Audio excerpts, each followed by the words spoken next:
B'investiment ta' 1.5 miljun euro, id-Dipartiment tax-Xogħlijiet Pubbliċi lesta l-proġett ta' riġenerazzjoni tal-pjazza ewlenija tal-Imtarfa li wkoll ġiet inawgurata fl-aħħar jiem waqt attività għal familji fejn setgħu jgawdu ż-żona bl-aqwa mod. Dwar l-istess xogħlijiet li saru, spjegah is-sindku tal-lokalità Dale Heyman li nnotta kif dan il-proġett qed jagħti spazju miftuħ ieħor li residenti u lil dawk li jżuru l-post. Dejna billi neħħejna l-arkati li kien hawn sabiex illum għandna spazju miftuħ u tista' tara l-arloġġ ikoniku tagħna minn kull angolu tal-pjazza. Komplejna billi bnejna ġibjun u restawrajna ieħor eżistenti sabiex nieħdu l-ħsieb li nsaqqu s-siġar u l-arbuċelli li ġew imħawla. Fl-aħħar mill-aħħar servizzi ġodda kif ukoll pavimentar ġdid li bla dubju xejn qed jagħti dera ġdida lil din iż-żona. L-appell tiegħi issa huwa l-residenti sabiex jużawha u jħarsuha sabiex verament din tkun il-pjazza tan-nies.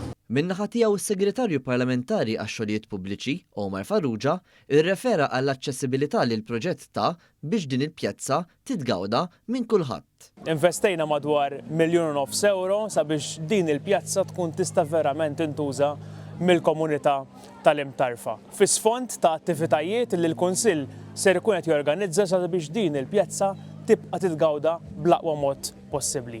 Dan huwa l-mod ġdid irridu naraw sabiex il-pjazzezz, iż-żoni pedonali u dak kollu li nagħmlu jitgawda verament min-nies.